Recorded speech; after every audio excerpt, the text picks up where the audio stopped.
ஜெபம் பண்ண கடவோம்.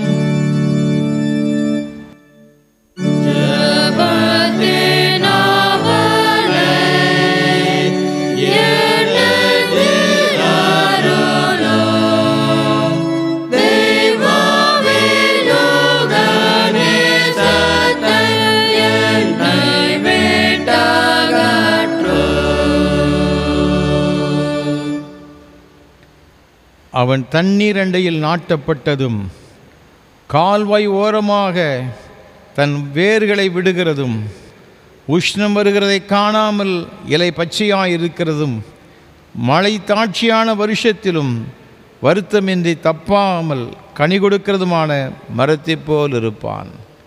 மகா பரிசுத்தமும் அன்பும் கிருபைகளும் நிறைந்த பரலோக பிதாவே, இந்த பரிசுத்தமான மனமகிழ்ச்சி நாளின் காலை ஆராதனை வேளைக்காக நன்றியோடு உம்மை துதிக்கிறோம், உம்மை ஸ்தோத்தரிக்கிறோம். அப்பா, உம்முடைய திருச்சமூகத்திலே ஆராதிக்கும்படி வந்திருக்கிற எங்கள் ஒவ்வொருவரையும் உம்முடைய கரத்தில் முற்றிலுமாய் அர்ப்பணிக்கின்றோம். இளாவி ஆத்மா சரீரம் யாவற்றையும் பரிசுத்தமாக்கும் இந்த ஆராதனையின் ஆசீர்வாதங்களினால் எங்கள் ஒவ்வொருவரை நிரப்பியருள வேண்டும் என்று மீட்பர் இயேசு கிறிஸ்துவின் பரிசுத்த நாமத்தில் தாழ்மையோடு ஜெபிக்கிறோம் ஜீவனுள்ள நல்ல பிதாவே, ஆமேன். ஆராதனைக்கு ஆரம்பமாக ஆண்டவருடைய பரிசுத்த நாமத்துக்கு மகிமை உண்டாக கீதம் 9 பாமாலை 356 பாடுவோம். களி கூறுவோம் கர்த்தர் நம் பற்றமே, தம் இரத்தத்தால் நம்மை மீட்டார். கீதம் 9 பாமாலை 356 பாடுவோம்.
நமக்கு பாவமில்லை என்போமானால் நம்மை நாமே வஞ்சிக்கிறவர்களாயிருப்போம். சத்தியம் நமக்குள் இராது. நம்முடைய பாவங்களை நாம் அறிக்கையிட்டால் பாவங்களை நமக்கு மன்னித்து எல்லா நியாயத்தையும் நீக்கி நம்மை சுத்திகரிப்பதற்கு கர்த்தர் உண்மையும் நீதியும் உள்ளவராய் இருக்கிறார். பிரியமான சகோதர சகோதரிகளே, நம்முடைய பரமபிதாவாகிய சர்வ வல்லமையுள்ள தேவனுடைய அளவில்லாத தயவினாலும் இரக்கத்தினாலும் பாவ மன்னிப்பை பெறுவதற்காக நாம் செய்த பலவிதமான பாவங்களையும் அக்கிரமங்களையும் அவர் சந்நிதியில் மாயமாய் மறைத்து கொள்ளாமல் பணிவும் தாழ்மையும் துக்கமும் கீழ்ப்படிந்துள்ள இருதயத்தோடு அறிக்கையிட வேத வசனம் பற்பல வாக்கியங்களை நம்மை ஏவுகிறது.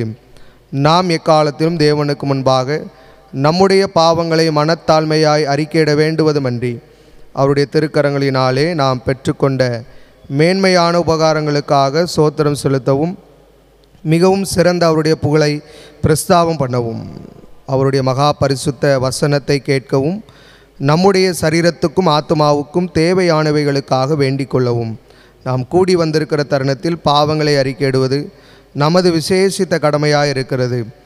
ஆகையால் இங்கே இருக்கிற நீங்கள் யாவரும் சுத்த இருதயத்தோடும் தாழ்ந்த சத்தத்தோடும் பரம கிருபாசன தண்டையில் என்னுடனே கூட சேர்ந்து நான் சொல்லுகிற பிரகாரம் சொல்ல உங்களை வேண்டிக் கொள்கிறேன். ஜெபம் பண்ண கடவும். பொதுவான பாவரிக்கை ஜெபத்தை ஏறெடுப்போம். சர்வ வல்லமை மிகுந்த இரக்கமுள்ள பிதாவே, தப்பிப்பட ஆடுகளைப் போல நாங்கள் முடி வழிகளை விட்டு வழி விளைந்து போனோம். எங்கள் இருதயத்தின் யோசனைகளுக்கும் விருப்பங்களுக்கும் மிகவும் இணங்கி நடந்தோம். ஒரு பரிசுத்த கற்பனைகளுக்கு விரோதமாய் குற்றம் செய்தோம். செய்யத்தக்க விலை செய்யாமல் செய்யத்தகாத விலை செய்து வந்தோம். எங்களுக்கு சுகமே இல்லை. ஆனாலும் ஆண்டவரே, தேவரீர் எங்கள் கர்த்தராகிய இயேசு கிறிஸ்துவின் மூலமாய் மனிதருக்கு அருளி செய்த வாக்குத்தத்தங்களின் படியே நிர்பாக்கியமுள்ள குற்றவாளிகளாய் எங்களுக்கு இறங்கும். தப்புதங்களை அறிக்கையிடுகிற எங்கள் மேல் பொறுமையாயிரும். பாவத்தை நிமித்தம் துக்கப்படுகிற எங்களை சீர்படுத்தும். மிகவும் இரக்கமுள்ள பிதாவே, உம்முடைய பரிசுத்த நாமத்துக்கு மகிமை உண்டாகும்படி நாங்கள் இனி தேவ பக்தியும் நீதியும் தெளிந்த புத்தியும் உள்ளவர்களாய் நடந்து வர இயேசு கிறிஸ்துவின் நிமித்தம் எங்களுக்கு கிருபை செய்தருளும். ஆமேன்.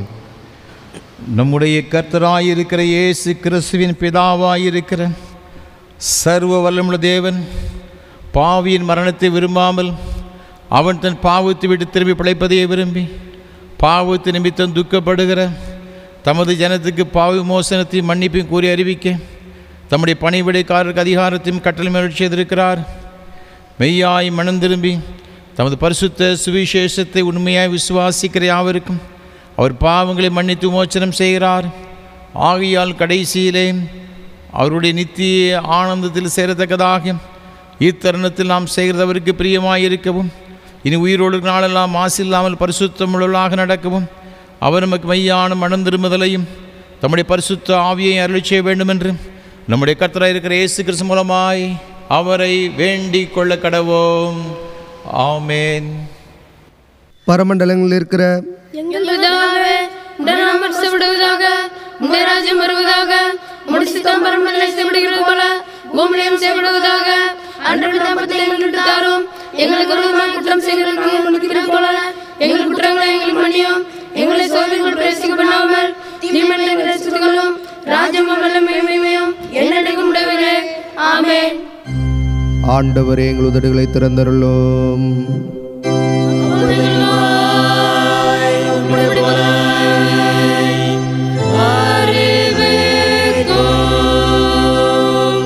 தேவனே, எங்களை ரட்சிக்க விரைவாய் வாரும். ஆண்டவரே, எங்களுக்கு சகாயம் பண்ணார்.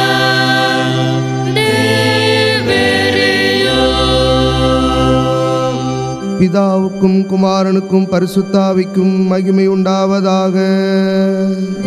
ஆதியிலும் இப்பொழுதும் எப்பொழுதுமான சதா காலங்களிலும் மகிமை உண்டாவதாக.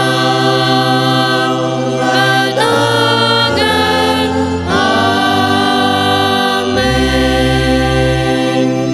கர்த்தரை துதியுங்கள். கர்த்தருடைய நாமம்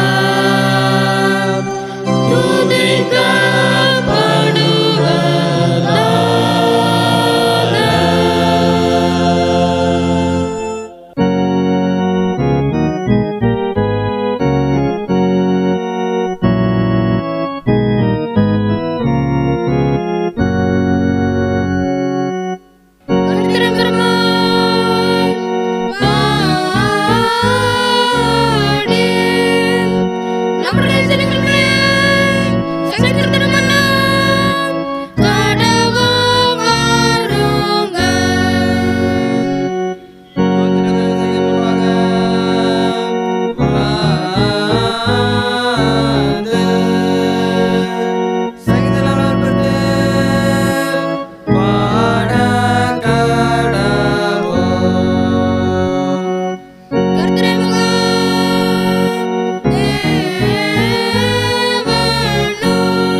முறைமுறையாக வாசிக்கும்படியாக தெரிந்து கொள்ளப்பட்ட சங்கீதம் 45ஆம் சங்கீதம் 1ஆம் வசனம் முதல் 11ஆம் வசனம் வரை முறைமுறையாக வாசிப்போம்.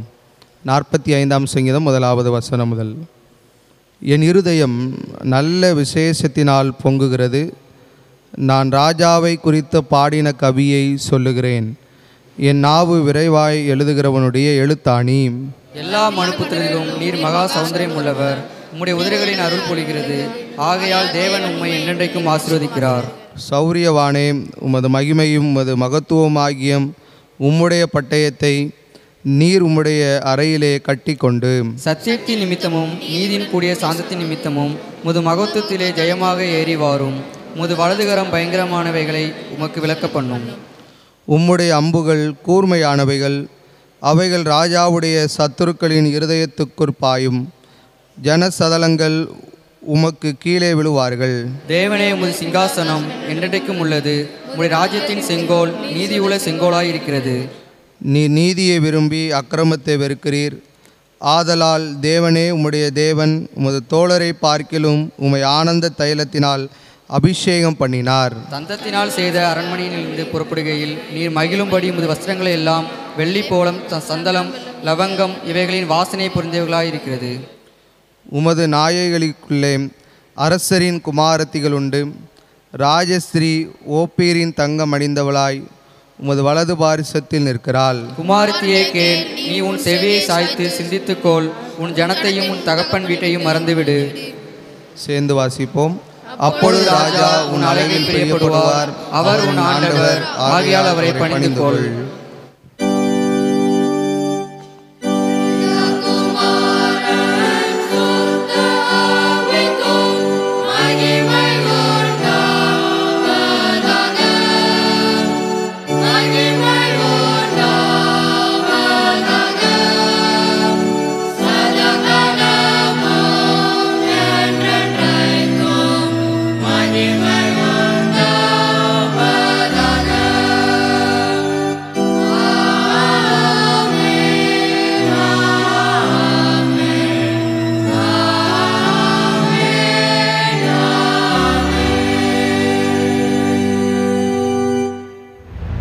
வாசிக்கும்படியாக குறிக்கப்பட்ட முதலாம் வேத பாடம் ஆதியாகமம் புஸ்தகம் 26ஆம் அதிகாரம் 1ஆம் வசனம் முதல் 6ஆம் வசனம் முடிய. ஆதியாகமம் 26:1 முதல். ஆபிரகாமின் நாட்களில் உண்டான பஞ்சத்தை அல்லாமல் பின்னும் ஒரு பஞ்சம் தேசத்தில் உண்டாயிற்று. அப்பொழுது ஈசாக்கு பெலிஸ்தருக்கு ராஜாவாகிய அபிமெலேக்கினிடத்தில் கேராருக்கு போனான். கர்த்தர் அவனுக்கு தரிசனமாகி, நீ எகிப்துக்கு போகாமல் நான் உனக்கு சொல்லும் தேசத்திலே குடியிரு, இந்த தேசத்திலே வாசம் பண்ணு, நான் உன்னோடே கூட இருந்து உன்னை ஆசீர்வதிப்பேன். நான் உனக்கும் உன் சந்ததிக்கும் இந்த தேசங்கள் யாவையும் தந்து உன் தகப்பனாகிய ஆபிரகாமுக்கு நான் இட்ட ஆணையை நிறைவேற்றுவேன். ஆபிரகாம் என் சொல்லுக்கு கீழ்ப்படிந்து என் விதிகளையும் என் கற்பனைகளையும் என் நியமங்களையும் என் பிரமாணங்களையும் கைக்கொண்டபடியினால் நான் உன் சந்ததியை வானத்தின் நட்சத்திரங்களைப் போல பெருக பண்ணி உன் சந்ததிக்கு இந்த தேசங்கள் யாவையும் தருவேன். உன் சந்ததிக்குள் பூமியில் உள்ள சகல ஜாதிகளும் ஆசீர்வதிக்கப்படும் என்றார். ஈசாக்கு கேராரிலே குடியிருந்தான் என்பதே. வாசிக்கும்படியாக குறிக்கப்பட்ட முதலாம் வேத பாடம் வாசித்து முடிந்தது. வாசிக்க வேண்டிய இரண்டாம் வேத பாடம் மத்தேயு எழுதின சுவிசேஷம் 7ஆம் அதிகாரம் 15ஆம் வசனம் முதல் 23ஆம் வசனம் முடிய. மத்தேயு எழுதின சுவிசேஷம் 7ஆம் அதிகாரம் 15ஆம் வசனம் முதல் 23ஆம் வசனம் முடிய. கள்ள தீர்க்கதரிசிகளுக்கு எச்சரிக்கையாக இருங்கள். அவர்கள் ஆட்டு தோலை போர்த்து கொண்டு உங்களிடத்தில் வருவார்கள். உள்ளத்திலோ அவர்கள் பட்சிக்கிற ஓநாய்கள். அவர்களுடைய கனிகளினாலே அவர்களை அறிவீர்கள். முட்செடிகளில் திராட்சை பழங்களையும் முட்பூண்டுகளில் அத்திப்பழங்களையும் பறிக்கிறீர்களா? அப்படியே நல்ல மரமெல்லாம் நல்ல கனிகளை கொடுக்கும், கெட்ட மரமோ கெட்ட கனிகளை கொடுக்கும். நல்ல மரம் கெட்ட கனிகளை கொடுக்க மாட்டாது, கெட்ட மரம் நல்ல கனிகளை கொடுக்க மாட்டாது. நல்ல கனி கொடாத மரமெல்லாம் வெட்டுண்டு அக்கினியிலே போடப்படும். ஆதலால் அவர்களுடைய கனிகளினாலே அவர்களை அறிவீர்கள். பரலோகத்தில் இருக்கிற என் பிதாவின் சித்தத்தின்படி செய்கிறவனே பரலோக ராஜ்யத்தில் பிரவேசிப்பானே அல்லாமல் என்னை நோக்கி கர்த்தாவே கர்த்தாவே என்று சொல்லுகிறவன் அதில் பிரவேசிப்பதில்லை.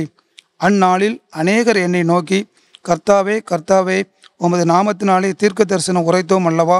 உமது நாமத்தினாலே பிசாசுகளை துரத்தினோம் அல்லவா? உமது நாமத்தினாலே அநேக அற்புதங்களை செய்தோம் அல்லவா என்பார்கள்.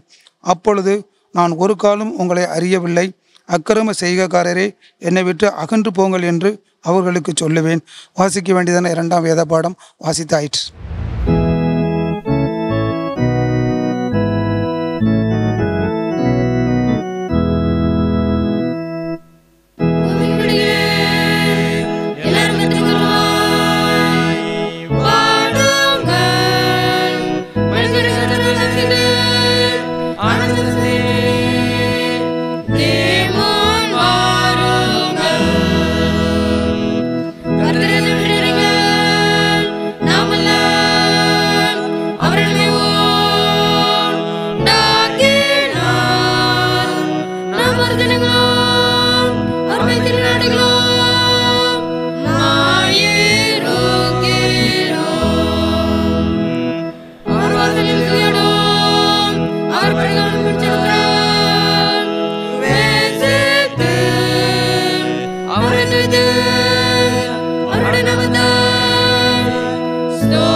வானத்தையும் பூமியும் படைத்த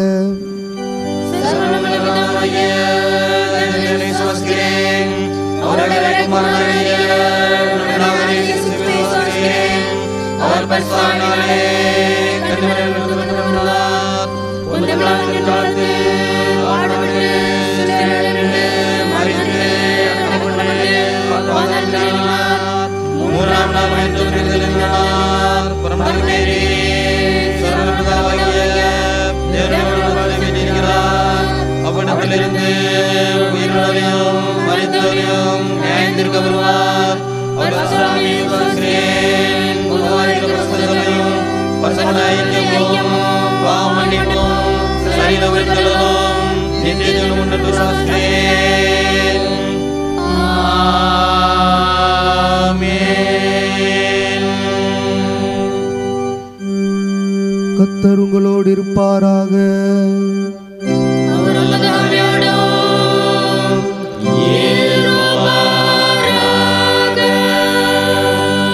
ஜெபம் பண்ண கடவோம். கர்த்தாவே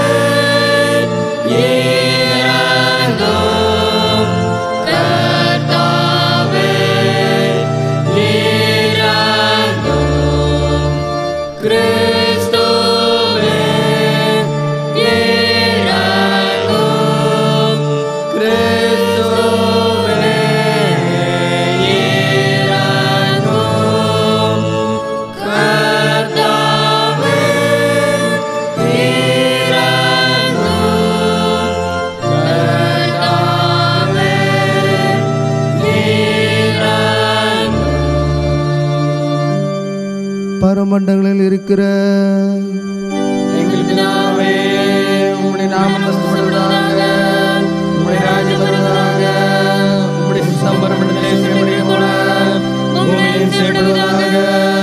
அன்றாட எங்களுக்கு தாரும், எங்களுக்கு விரோதமாய் குற்றம் செய்தவர்களுக்கு நாங்கள் மன்னிக்கிறது போல எங்கள் குற்றங்களை மன்னியும், எங்களை சோதனைகள் பிரவேசிக்கப்படாமல் தீமையை விலக்கிக் கொள்ளும்.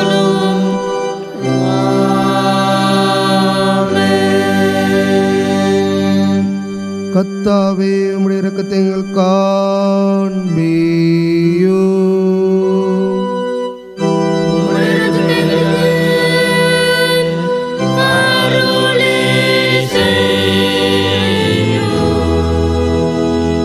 உம்முடைய பணிவுடைக்காரருக்கு நீதியை தருப்பியோ.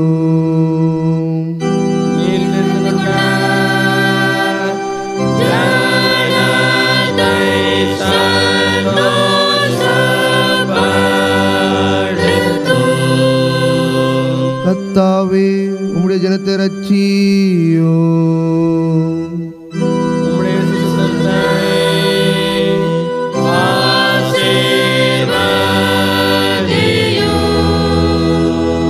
கர்த்தாவே, எங்கள் காலத்து சமாதானத்தை கட்டளையிடு.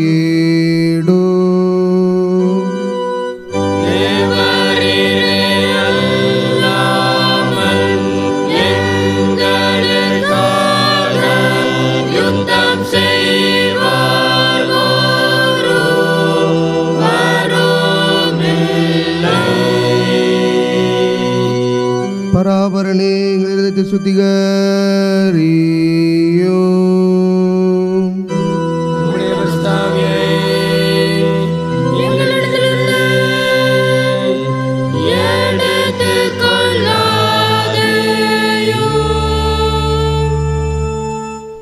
பெந்தேகோஸ்தே திருநாளுக்கு பின்வரும் 10ஆம் ஞாயிறு சுருக்க ஜெபம். எல்லாம் வல்ல கடவுளே, உமது திருக்குமாரன் இயேசு கிறிஸ்து வழியாக நீர் எங்களுக்கு வாழ்வு தந்திருக்கிறீர். சமூகத்தின் அடிப்படை அமைப்பாக குடும்பங்களை ஏற்படுத்தி இருக்கிறீர். நீர் எங்களுக்கு தந்திருக்கிற குடும்ப வாழ்வின் மேன்மையை நாங்கள் புரிந்து கொள்ளவும், குடும்ப வாழ்வின் அடித்தளம் அன்பு என்பதை உணர்ந்து ஒருவருக்கொருவர் தோழமையும் உதவியும் ஆதரவும் அளித்து வாழ அருள் தாரும்.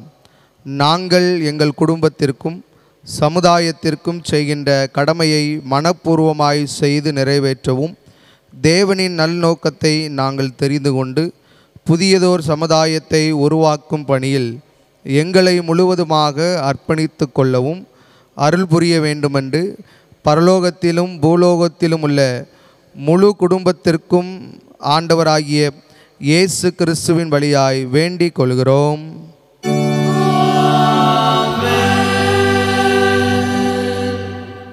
ஆண்டவருடைய வார்த்தையை கேட்பதற்கு ஆயத்தமாக கீதம் 544 பாமாலை 362 பாடுவோம். தெய்வன்புதான் மா இனிமை. கீதம் 544 பாமாலை 362 பாடுவோம்.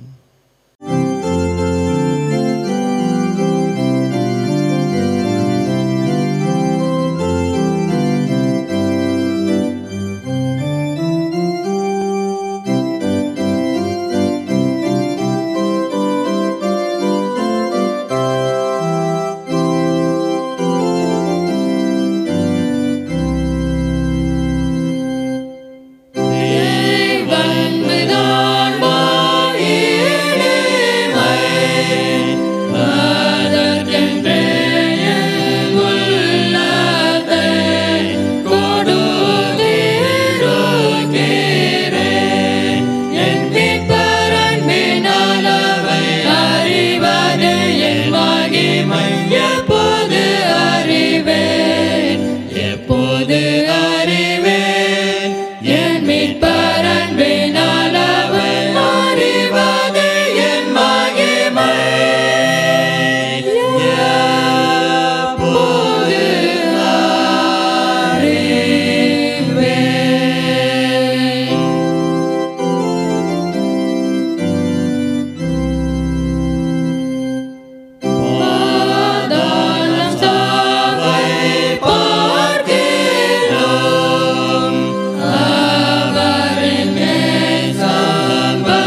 எல்லாருக்கும் மாட்சிமையுள்ளவனாக்கும்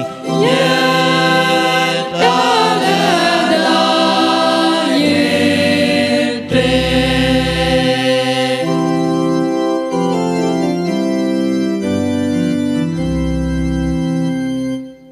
தேவன் பினாலும் கர்த்தாவே, அலந்து பார்த்தவர் நீரே, அன்பின் பிரபாகத்தை என் இலை நெஞ்சில் ஊற்றிடும். இது என் உள்ளம் வாஞ்சிக்கும் தீராத வாஞ்சனை, தீராத வாஞ்சனை என் இலை நெஞ்சில் ஊற்றிடும். இது என் உள்ளம் வாஞ்சிக்கும் தீராத வாஞ்சனை.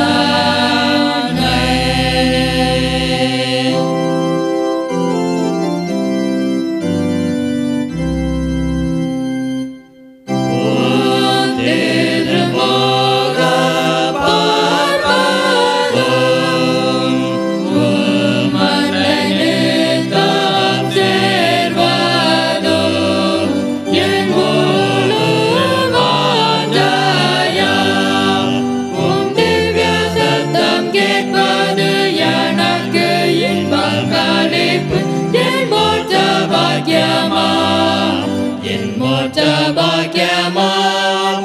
உம் திவ்ய சத்தம் கேட்பது எனக்கு இன்பம் களிப்பு. என் மோட்ச பாக்கியமாம்.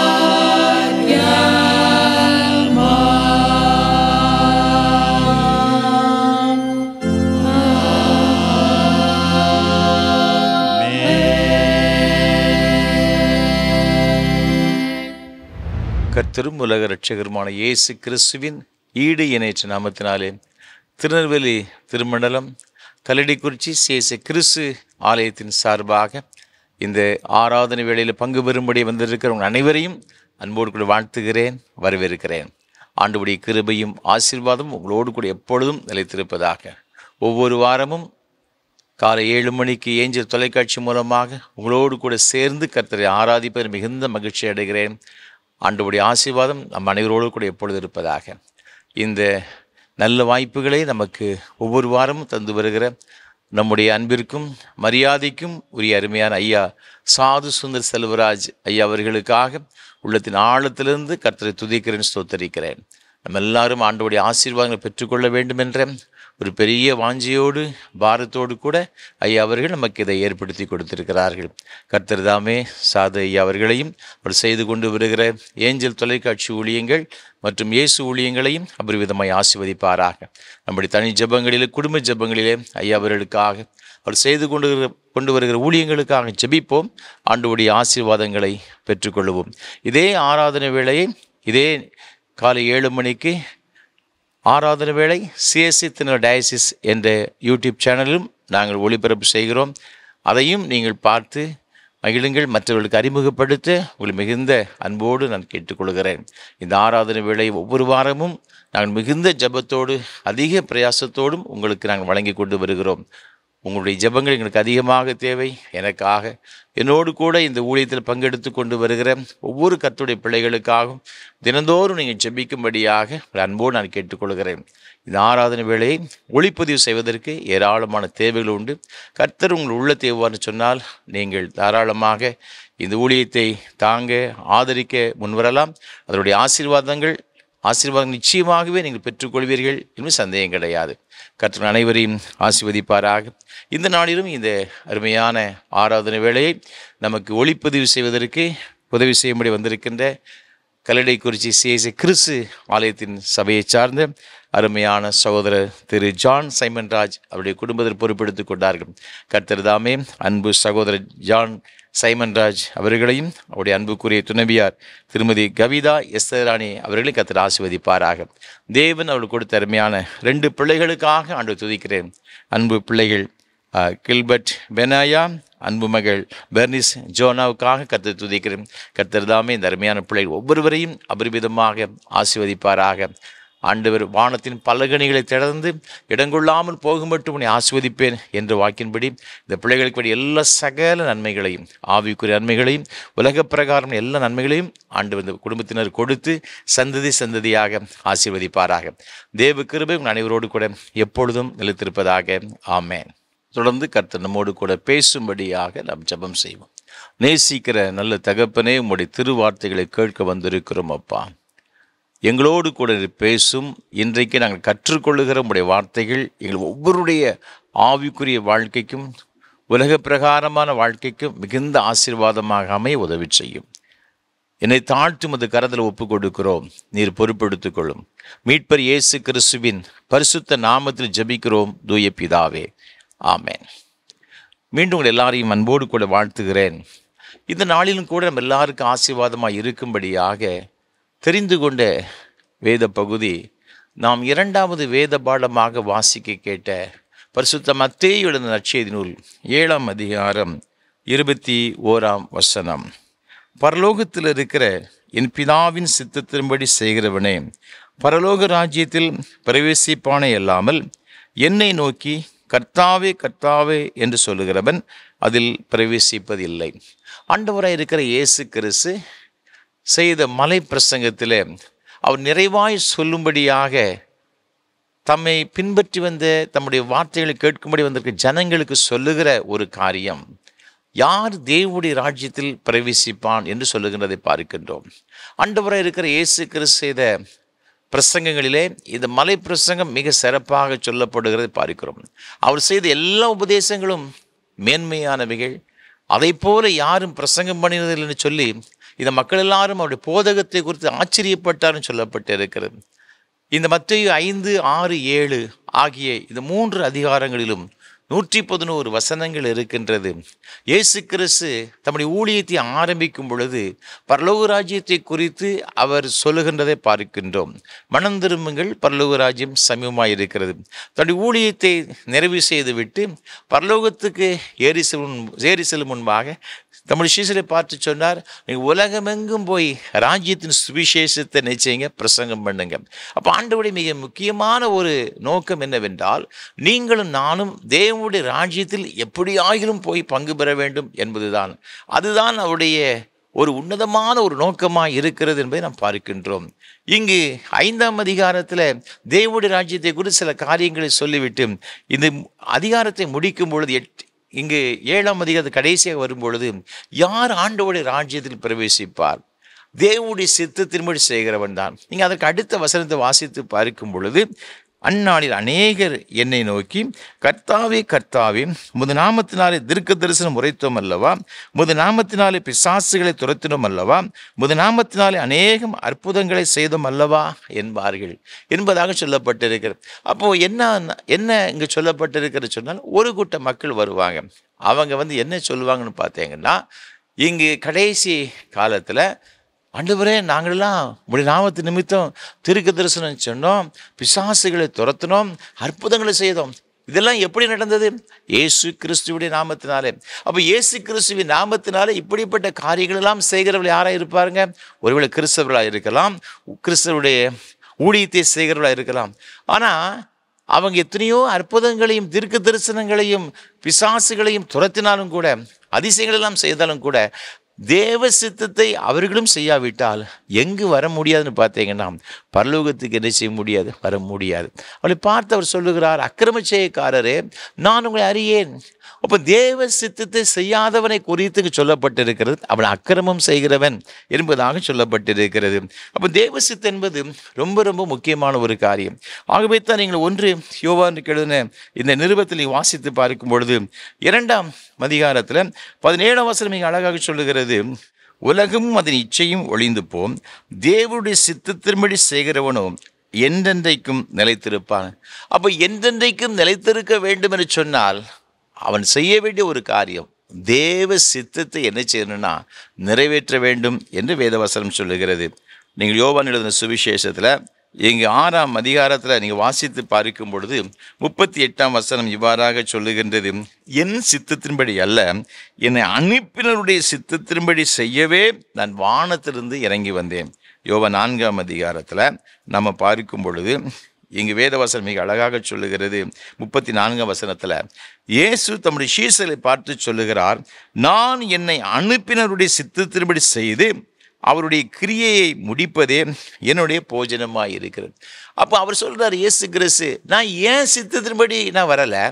ஒருவேளை அவர் தேவகுமாரனாக இருந்த பொழுதிலும் கூட அவர் வானத்திலிருந்து இறங்கி வந்த மிக முக்கியமான ஒரு காரணம் என்னவென்றால், தேவ சித்தத்தை நிறைவேற்றுவதற்காக அவர் வானத்திலிருந்தே இறங்கி வந்தாராம். அதனால தான் அவருடைய ஊழியக்காரர்கள் முழுவதும் அவர் சொல்லுகின்றார், பிதாவின் சித்தத்தை செய்து முடிப்பது தான் என்னுடைய பிரதானமான நோக்கமாக இருக்கிறது. சீஷர்கள் மத்தியான வேளையில் இயேசு களைப்படைந்தவராய் இருக்கின்றார் என்பதற்காக அவர்களும் சீஷரும் களைப்படைந்தவராய் இருக்கின்றார்கள். ஊருக்குள்ளே போய் போஜனங்களை கொண்டு வந்திருக்கிறார்கள். அவர் போஜனம் கொடுக்கும் ஆண்டவர் சொல்கிறார், என்ன சொல்கிறான்னு பார்த்தீங்கன்னா, பிதாவின் சித்தத்தை நிறைவேற்றுகிறது தான் எனக்கு போஜனமாக இருக்கிறது என்பதாக இங்கு வேதம் சொல்லுகின்றதை பார்க்கின்றோம். அன்பான ஆண்டுடைய பிள்ளைகளே, இன்றைக்கு ஆண்டவராக இருக்கிற இயேசு கிறிஸ்து கூட இது தேவ சித்தத்தை குறித்து இவ்வளவு ஒரு முக்கியப்படுத்தி சொல்லுகின்றதை நாம் பார்க்கின்றோம். அது மாத்திரமல்ல, மார்க் 3ஆம் அதிகாரம் 35ஆம் வசனம், மத்தேயு 12:50 ஆகிய வசனங்களிலே யார் தேவனுடைய சித்தத்தை செய்கிறார்களோ அவர்கள்தான் எனக்கு சகோதரனும் சகோதரியும் தாயும் தந்தையுமாய் இருக்கிறார்கள் என்பதாக சொல்லப்பட்டிருக்கிறது. எபிரேயர் 10:32 நாம் பார்க்கும் பொழுது இது வாக்குத்தத்தத்தை நாம் பெற வேண்டும் என்று சொன்னாலும் கூட தேவ சித்தத்தை நிறைவேற்றுகிறவர்களாக இருக்க வேண்டும் என்பதாக சொல்லப்பட்டிருக்கிறது.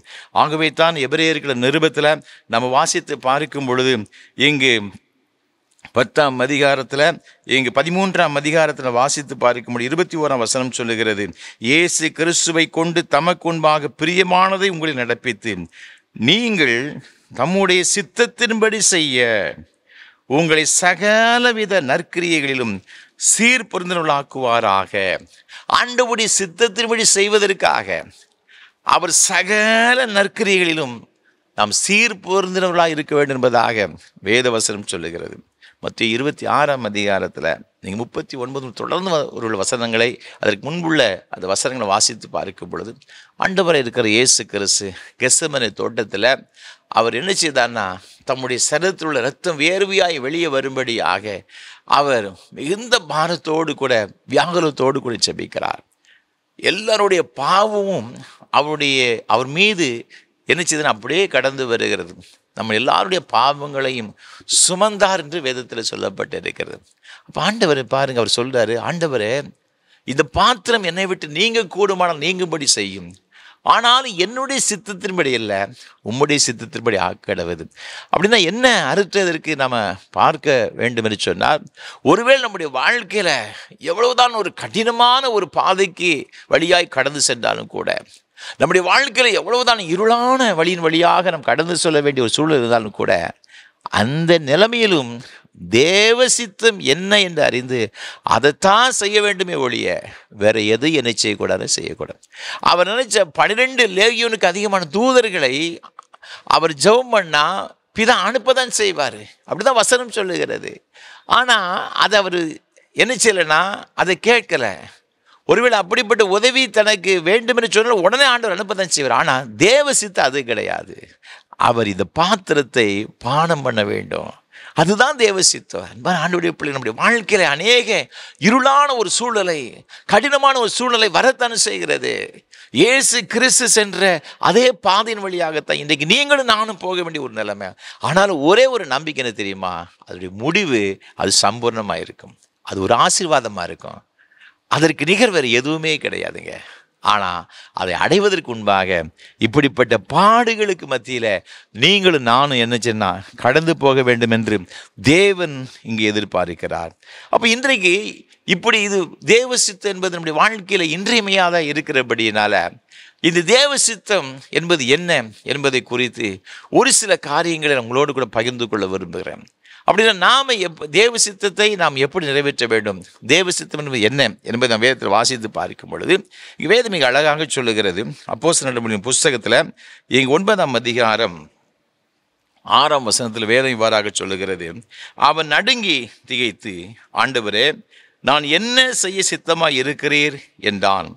அதற்கு கர்த்தர், நீ எழுந்து பட்டணத்துக்குள்ளே போ, நீ செய்ய வேண்டியது அங்கே உனக்கு சொல்லப்படும் என்றார். ஆண்டவராயிருக்கிற இயேசு கிறிஸ்து பவுலை தமஸ்குவுக்கு போகிற வழியிலே சந்திப்பதாக இங்கு வேதத்திலே சொல்லப்பட்டிருக்கின்றது. 9ஆம் அதிகாரம் 3, 4 வசனத்தை வாசித்து பார்க்கும் பொழுது, தியான வேளையில் ஒரு பெரிய ஒரு பேரொளி அவன் மீது வீசுகிறது. அவன் அப்படியே கீழே விழுகின்றான். அவன் கீழே விழுந்தவனுக்கு கண் பார்வை ஒன்றும் தெரியவில்லை. ஒரு சத்தம் ஒன்று கேட்கிறது. என் 4ஆம் வசனம் சொல்லுகிறது, சவுலே சவுலே, நீ என்னை ஏன் துன்பப்படுத்துகிறாய் என்று தன்னுடனே சொல்லுகிற ஒரு சத்தத்தை கேட்டான். சுற்றுமுற்றும் பார்க்கிறான், ஒன்றும் அவனுக்கு தெரியவில்லை. அப்போ அவன் கேட்குறான், ஆண்டவரே நீர் யார்? நீ துன்பப்படுத்துகிற இயேசு நானே அப்படின்னு சொன்ன உடனே அவன் அடுத்த கேள்வி, அப்படியானால் நான் என்ன செய்ய சித்தமாக இருக்கிறேன்? ஆண்டவர் சொல்றாரு, நீ எழுந்து பட்டணத்துக்குள்ளே போ. ஆண்டவர் இவனை பார்த்து சொல்கிற ஒரு வார்த்தை, நீ பட்டணத்துக்கு போ. நீங்கள் 8ஆம் வசனத்தை பார்க்கும் பொழுது வசனம் சொல்லுகிறது, சவுல் தரையிலிருந்து எழுந்து தன் கண்களை திறந்தபோது ஒருவரையும் காணவில்லை. அப்பொழுது கைலாகு கொடுத்து அவனை தமஸ்குவுக்கு கூட்டி கொண்டு போனார்கள். எதுக்கு தமஸ்குவுக்கு போனா சவுல்? அங்குள்ள கிறிஸ்தவர்களை கொலை செய்யும்படியாக, சித்திரவதை பண்ணும்படியாக, மார்க்க அதிகார இடத்தில் அதிகாரம் பெற்றுக்கொண்டு செல்லுகின்றான். அப்போ இவனுக்கு ஒரு பெரிய ஒரு இன்சிடெண்ட் இங்கே நடந்துச்சு. கண்ணு தெரியலை, கீழே விழுதுல ஒரு வித்தியாசமான ஒரு அனுபவம் அவனுடைய வாழ்க்கையில் ஏற்பட்டு விட்டது. அவனுடைய கூட வந்தவங்கள்லாம் இருக்கிறாங்க. அவனுக்கு சொந்த அவன் என்ன செய்திருக்கணும்? உடனே புறப்பட்டு அவன் மீண்டும் எருசலேமுக்கு வந்திருக்கணும். ஆனால் அவன் அதை செய்யலை. ஆண்டவர் சொன்னார், நீ தமஸ்குவுக்கு போ அப்படின்னு சொன்னார். உடனே இவன் கூட்டி கொண்டு செல்லுகிறதாக வேதத்திலே நாம் பார்க்கிறோம். அப்போது தேவ சித்தம் என்பது என்ன அப்படின்னு பார்த்தீங்கன்னா, முதல்ல அவருடைய வார்த்தைக்கு நாம் 100க்கு 100 கீழ்ப்படிய வேண்டும். இன்றைக்கு நம்முடைய வாழ்க்கையில் நமக்கு சாதகமாக இருக்கிற அநேக காரியங்களுக்கு நம்ம கீழ்ப்படிவும் பார்த்துக்கிட்டுங்க. ஆனால் எதெல்லாம் நமக்கு கொஞ்சம் கஷ்டமாக இருக்கிறதோ அந்த காரியத்திற்கு இந்த லேம் எக்ஸ்கியூசஸ் அப்படின்னு சொல்லுவோம், பார்த்துக்கணும், நொண்டி சாக்கு அப்படி சொல்லி அதை சொல்லி அதை நம்ம பைபாஸ் பண்ணி செல்கிற அநேக கிறிஸ்தவங்க இருக்கிறாங்க. ஆண்டவர் சொல்லி எல்லா வார்த்தைக்கும் கீழ்ப்படிவேன்னு சொல்லி நம்ம அர்ப்பணிக்கிறோம். நம்ம ஜெபத்தில் சொல்கிறோம், ஆண்டவரே நீங்கள் எதை சொன்னாலும் செய்வ ஆண்டவரே, என்னையே முற்றிலும் உமக்குன்னு ஒப்பு கொடுக்குறோம். நல்ல ஒரு ஜெபம் தான் பார்த்துக்கிடுங்க. ஆனால் ஆண்டவர் சொல்லுகிற எல்லா வார்த்தைக்கும் நம்ம ஒப்பு கொடுத்துருக்குறோமா கீழ்ப்படியும்படியாக? நாம் யோசித்து பார்க்கணும், பார்த்துக்கிடுங்க. அப்போது தேவ சித்தம் என்பது என்ன அப்படின்னு பார்த்தீங்கன்னா கீழ்ப்படியுது. ஒரு ஆண்டவராக இருக்கிற இயேசு கிறிஸ்துவிடம் அவருடைய சீசர்கள் வருகிறாங்க.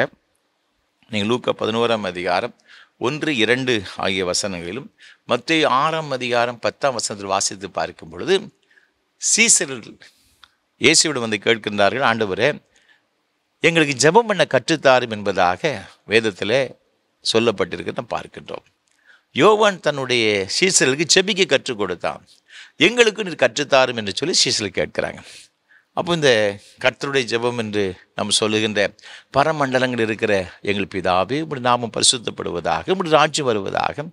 அதுக்கு அடுத்தால பாருங்கள், உம்முடைய சித்தம் பரமண்டலத்தில் செய்யப்படுகிறது போல பூமியிலேயும் செய்யப்படுவதாக. வேதம் மிக அழகாக சொல்லுகிறது. அவர் ஜெபிக்க கற்றுக் கொடுக்கும் பொழுது அவர் என்ன சொல்லி ஜெபிக்க கற்றுக் கொடுக்கிறாரு? எடுத்த எடுப்பில் பரலோகத்தின் பிதாவை நோக்கி இப்படி ஜெபம் பண்ணுங்க, பரமண்டலத்திலே உங்களுடைய சித்தம் எவ்வாறு செய்யப்படுகிறதோ அதே போல பூமியிலேயும் என்ன செய்யனா செய்யப்படும். நமக்கு ஒரு கேள்வி ஒன்று எழலாம். பூலோகத்தில் தேவ சித்தம் செய்யணும், அது முக்கியமான ஒன்று.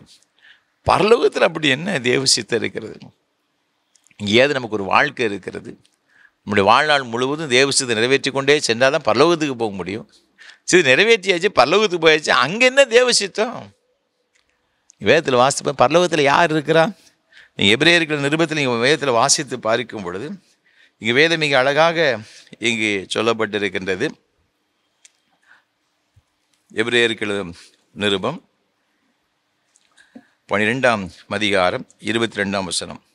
நீங்களோ சீயோன் மலைநிலத்திற்கும் ஜீவனுள்ள தேவனுடைய நகரமாகிய பரம எருசலேமின் இடத்திற்கும் 1000-10,000 தேவ தூதர்களிடத்திற்கும் என்று எழுதப்பட்டிருக்கிறது. 24ஆம் வசனம், நன்மையானவைகளை பேசுகிற இரத்தமாகிய தெளிக்கப்படும் இரத்தத்தினிடத்திற்கு வந்து சேர்ந்தீர்கள். இங்கு பரலோகத்தை பற்றி இங்கு வேதத்தில் எழுதப்பட்டிருக்கிறது. அது என்ன சொல்லப்பட்டிருக்கிறது? அது எப்படி? சீயோன் மலை, ஜீவனுள்ள தேவனுடைய நகரம், அது பரம எருசலேம், 1000-10,000 தேவதூதர்கள். அப்போ பரலோகத்தில் ஏராளமான 1000-10,000 ஏராளமான தேவதூதர்கள் என்ன செய்தாங்கன்னா அங்கே இருக்கிறார்கள் என்று சொல்லப்பட்டிருக்கிறது. அப்போ அந்த தேவதூதர்கள் அங்கே என்ன செய்தாங்க? அப்போ ஆண்டவரை தவிர பிதா, குமாரன், பரிசுத்த ஆவியானவர், இந்த திரியே தெய்வத்தை தவிர அங்கே இருக்கிற யாருன்னு பார்த்தீங்கன்னா ஏராளமான பரிசுத்தவான்கள். அவங்க இங்கே என்ன செய்கிறாங்க? 103ஆம் சங்கீதத்தில் நான் வாசித்து பார்க்கும் பொழுது இங்கே வேதம் மிக அழகாக சொல்கிறது. 20ஆம் வசனத்தில், கர்த்தருடைய வார்த்தை கேட்டு அவருடைய வசனத்தின்படி செய்கிற பலத்த சௌரியவான்களாகிய அவருடைய தூதர்களே அவரை ஸ்தோத்தரியுங்கள். அங்கே அந்த தூதர்கள் என்ன செய்தாங்கன்னு பார்த்தீங்கன்னா ஆண்டவருடைய வார்த்தையை கேட்டு அவருடைய வசனத்தின்படி அவர்கள் செய்கிறார்கள். இப்போ பரலோகத்தில் இருக்கிற தூதர்கள் கூட ஆண்டோடைய வார்த்தையை கேட்டு தான் என்ன செய்தாங்க நடக்கிறாங்க. அப்போ தேவசித்து என்பது என்ன அப்படின்னு பார்த்தீங்கன்னா பரலோகத்திலேயும் கீழ்ப்படிதல். அவர் என்ன சொல்லுகிறாரோ அதை அப்படியே செய்கிறாங்க. கீழ்ப்படியாமல் போன லூசிஃபரை தான் பரலோகத்தில் இராதபடிக்கு கீழே நினைச்சிட்டாரு, தள்ளி வைத்தார். அப்போ எல்லா தேவதூதர்கள் என்ன செய்தாங்கன்னு பார்த்தீங்கன்னா தேவ சித்தத்தை நிறைவேற்றுகிறார்கள். ஆண்டவர் தம்முடைய தூதர்களை எப்படி மாற்றுகிறாராம்? நீங்கள் 104ஆம் சங்கீதம் 4ஆம் வசனம் இவ்வாறாக சொல்லுகிறது. எபிரேயர்கள் நிருபத்திலும் கூட இதை குறித்து மிக அழகாக சொல்லப்பட்டிருக்கின்றது. அவர் தம்முடைய தூதர்களை காற்றுகளாகவும் தம்முடைய ஊழியக்காரரை அக்கினி ஜுவாலைகளாகவும் செய்கிறார். தூதர்கள் காற்றுகளாக இருக்கிறார் அப்படின்னா ஆண்டவர் சொன்ன உடனே இந்த காற்று எவ்வளவு வேகமாக போகிற அதே போல உடனே அதை என்ன செய்தாங்கன்னா செய்து முடிக்கிறார்கள். நம்ம சொல்லுவோம் சிட்டா பறந்துட்டான் அப்படின்னு சொல்லுவோம் பார்த்தீங்களா? அதே போல ஆண்டோடைய வார்த்தையை சொன்ன உடனே அப்படியே கீழ்ப்படிந்து அவர்கள் செயல்பட ஆரம்பிக்கிறார்கள். லூக்கா 2ஆம் அதிகாரத்தில் நீங்கள் வாசித்து பார்க்கும் பொழுது 10-11 இயேசு கிறிஸ்து பிறப்பை குறித்து தேவதூதர் சொல்லுகிறாங்க. மத்தேயு 28ஆம் அதிகாரம் 5-6 ஆகிய வசனங்களில் ஆண்டவருடைய உயிர்த்தெழுதலை குறித்து கல்லறையை அதிகாலமே பார்க்க வந்து ஸ்திரீகளை பார்த்து சொல்லுகின்றார்கள், இயேசு இங்கே இல்லை, உயிரோடு கூட எழுந்து விட்டார் சொல்லி. அப்போஸ்தலர் 1:11 நீங்கள் பார்க்கும் பொழுது கலிலேயராக மனுஷரை இங்கே வானத்தை அண்ணாந்து பார்க்கிறது என்ன, இது இயேசுவானது எப்படி இங்கிருந்து எழுந்தருளி போனார் அப்படியே திருப்பி நினைச்சவர் வருவார். இப்போ ஆண்டவருடைய செய்திகளை சொல்லிக்கொண்டே இருக்கிறார்கள். 2 ராஜ்யங்கள் 19:35 இங்கே வேதத்தில் வாசித்து பார்க்கும்பொழுது ஆண்டவர் தூதனை அனுப்புகிறார். அசீரியருடைய பாளையத்துக்கு அவர் அனுப்புகின்றார். 185,000 பேரை சங்கரிக்கிறதாக வேதத்தில் பார்க்கிறோம். அப்போது ஆண்டவர் சொன்ன வார்த்தையை கேட்டு அப்படியே கீழ்ப்படுகிறவர்கள் தான் இந்த தூதர்கள். அதுதான் அவர் சொல்றாரு, இது தூதர்கள்லாம் எப்படி தேவ சித்தத்தை நிறைவேற்றுகிறார்கள் அதே போல நீங்களும் உங்கள் வாழ்க்கையில் தேவ சித்தத்தை நிறைவேற்றுவதற்கு நீங்கள் கீழ்ப்படிய வேண்டும். உடனே கீழ்ப்படியணும். ஆதியாகமம் 26ஆம் அதிகாரத்தில் நம்ம வாசித்து பார்க்கும் பொழுது 1ஆம் வசனத்தில் ஆபிரகாம் நாளில் பஞ்சம் பயங்கரமான ஒரு பஞ்சம் வந்துச்சு. அதே போல் ஈசாக்குடைய காலங்களில் பஞ்சம் பயங்கரமான ஒரு பஞ்சம் வந்துச்சு. அப்போ ஈசாக்கு நினைக்கிறேன் எகிப்துக்கு போகலாம், அங்கே ஒரு செழிப்பான நதி இருக்குது, நைல் நதி, இந்த பஞ்சத்தில் தப்பித்து கொள்ளலாம் என்று அவன் நினைக்கின்றான். ஆண்டவர் சொல்கிறாரு ஈசாக்கை பார்த்து, நீ அங்கெல்லாம் போகாத, நீ என்ன செய்யணும், ஏன் சொல்லை கேட்டு இங்கே இரு. உன் தகப்பனாகிய ஆபிரகாம் என்ன செய்யணும் அப்படின்னு பார்த்தீங்கன்னா என்னுடைய 4ஆம் வசனம் சொல்லுகிறது, என் சொல்லுக்கு கீழ்ப்படிந்து என் விதிகளையும் என் கற்பனைகளையும் என் நியமங்களையும் என் பிரமாணங்களையும் கை கொண்டபடியினால் என்று வேதத்தில் சொல்லப்பட்டிருக்கிறது. ஆபிரகாம் என்ன செய்தான்னா என் சொல்லுக்கு அப்படியே கீழ்ப்படிந்தான், என்னுடைய பிரமாணங்களை கை கொண்டான். ஆகவே நான் வானத்து நட்சத்திரங்களை போல் அவருடைய ஆசீர்வதிப்பை சொன்னேன், நான் உன்னையும் என்ன செய்வேன்னு ஆசீர்வதிப்பேன். 6ஆம் வசனத்தை வாசித்து பார்க்கும் பொழுது ஈசாக்கு கேராரிலே தங்கியிருந்தான்.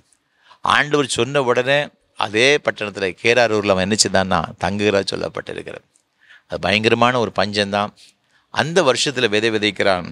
ஆண்டவர் என்ன செய்தார்னா அவனை 100 மடங்காய் ஆசீர்வதித்ததாக இங்கு 12ஆம் வசனம் சொல்லுகிறது. அவன் ஐஸ்வர்யனாகி வர வர விருத்தி அடைகின்றான். இதை பார்த்தவன பெலிஸ்தர் மேலே பொறாமை கொள்கிறார்கள். அவனை பார்த்து சொல்கிறாங்க, நீங்கள் இங்கே இருக்காத போ என்று சொல்லி அனுப்பி விடுகிறாங்க. ஆண்டவருடைய வார்த்தையின்படி தான் செய்தான். ஆண்டவர் தான் சொன்னார், நீ இந்த ஊரில் இரு அப்படி சொன்னார். அவன் இருந்தான், நல்ல ஆசீர்வாதத்தை பெற்றுக்கொண்டான். இப்போ அதே ஊரில் இருந்து அவனுக்கு பிரச்சனை வருகிறது. நீ உடனே இடத்தை காலி பண்ணு. அவனுடைய தகப்பனாகி ஆபிரகாம் வெட்டின துறவுகளை இவங்க என்ன செய்தாங்கன்னா சரி பண்ணுறாங்க. பெலிஸ்தர் தூர்த்து போடுறாங்க. திருப்பி இன்னொரு இடத்துல போய் என்ன செய்தாங்கன்னா கூடாரம் போட்டு அங்கே துறவுகளை வெட்டி இது பண்ணுறான். அங்கேயும் பிரச்சனை வருகிறது. இவர்கள் ஏசேக்கு சித்னா போன்ற இடங்களிலும் கூட இதே பிரச்சனை. ஆனால் அவன் என்ன செய்யலாம், சோர்ந்து போகிறான். எந்த இடத்துல உட்காருன்னு சொன்னாரோ அதே இடத்துல தான் ஆண்டவர் இவனை ஆசீர்வதித்தார். அதே இடத்துல தான் இவனுக்கு திருப்பி பிரச்சனை வருகிறது. பிரச்சனை வந்தவன் அவன் சோர்ந்து போகலைங்க. அவனுக்கு ஏசேக்கு சித்தனா போன்ற பிரச்சனைகள் வந்தாலும் கூட அவன் விடாப்படியாக தொடர்ந்து தேவசித்து நிறைவேற்றினா இருந்தபடினால ஒரு ரெகோபோத்தை அவனுக்கு கட்டளையிட்டார். அவனுடைய வாழ்க்கையை விருத்தி அடைய செய்தார். யார் அவனை இங்கே இருக்காத போ என்று சொல்லி விரட்டி அடித்தார்களோ அவங்க திரும்பவும் இந்த ஈசாக்கை பார்க்க வருகிறார்கள்.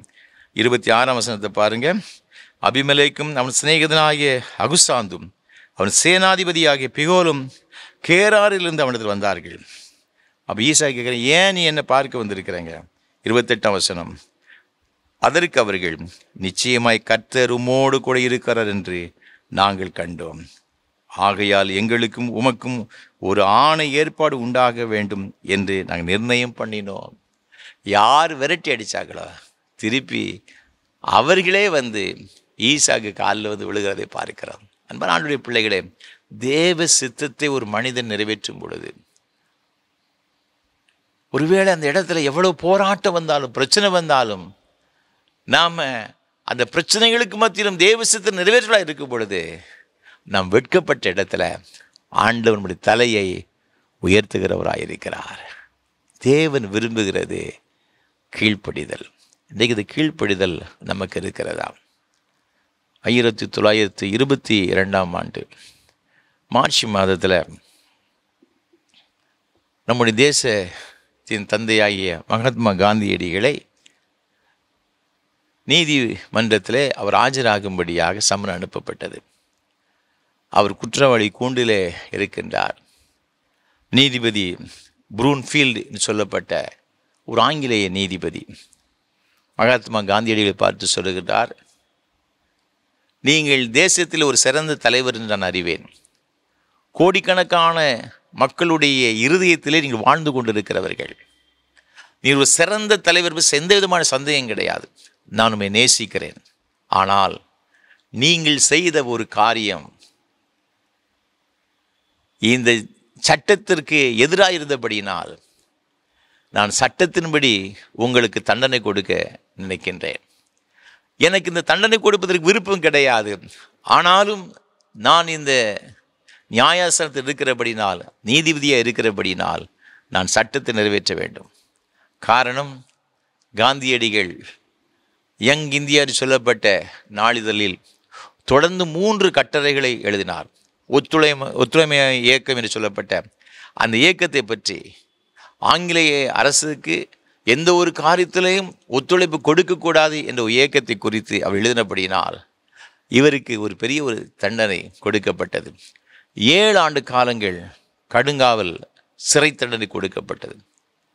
பூனா பட்டணத்தில் உள்ள ஏர்வாடா இது சிறைச்சாலையில் அவர் அடைக்கப்பட்டார்.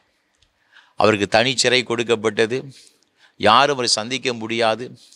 அவரை சந்திக்க வருகிறவர்களும் 3 மாதத்திற்கு ஒரு முறைதான், ஒரு குறிப்பிட்ட நேரம் மாத்திரம்தான் சந்திக்க வேண்டும். அவ்வாறு யாரிடத்தில் அவர் பேசினாலும் கூட சிறைச்சாலையினுடைய அதிகாரி கூடவே இருப்பார். அவருடைய அனுமதி இல்லாமல் யாரும் அவர் எந்த ஒரு வார்த்தை என்ன செய்ய முடியாது, பேசக்கூடாது. இதுதான் சிறைச்சாலையுடைய சட்டம். கடுங்காவல் சிறை தண்டனை சிறை கைதிக்கு கொடுக்கப்பட்டுள்ள இந்த விதிகள் இதுதான் பார்த்துக்கிடுங்க. 3 மாதம் கழித்து அவருடைய துணைவியாராகிய கஸ்தூரிபாய் அம்மா அவர்கள் பார்க்க வந்தார்கள். பார்க்க வந்தவுடன் இந்த சிறைச்சாலை அதிகாரி பார்க்கிறான், இவர் சிறந்த ஒரு தலைவர், அப்படி துணைவியாரோடு கூட 3 மாதம் கழித்து பேச போகிறார். சரி, பர்சனலாக பேசுவாங்க, நம்ம ஏன் குறுக்க நிற்பான்னு சொல்லி இந்த சிறைச்சாலையுடைய அதிகாரி சற்று தள்ளி போய் நின்று விட்டார். குறிப்பிட்ட நேரம் வந்த உடனே பக்கத்தில் வர்றார். 2 பேரும் ஒருத்தர் பார்த்து அப்படியே கல் மாதிரி நின்று கொண்டிருக்கிறாங்க, எதுவுமே பேசலை. இது சிறைச்சாலை அதிகாரிக்கு ரொம்ப ஷாக்காக போச்சு. காந்தியடிகளை பார்த்து கேட்கிறேன், நீங்கள் ஒன்றும் பேசவில்லை, அப்படியே நின்று கொண்டு இருக்கிற என்ன விஷயம்?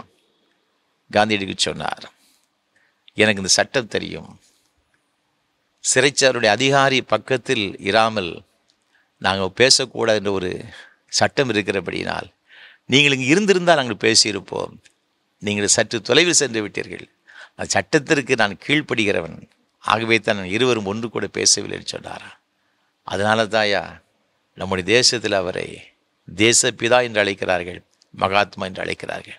அன்பான ஆண்டவருடைய பிள்ளைகளே, ஒரு உலக பிரகாரமான ஒரு மனிதர், அவர் தனது சட்டத்துக்கு கீழ்ப்படிந்தார். அவருடைய வாழ்க்கை அப்படிப்பட்ட ஒரு வாழ்க்கையாக, நேர்மையான ஒரு வாழ்க்கையாக இருந்தது. எல்லாருடைய இருதயங்களிலும் அவர் குடியிருக்கிறவராக தேசப்பிதா என்று அழைக்கப்பட்டார்.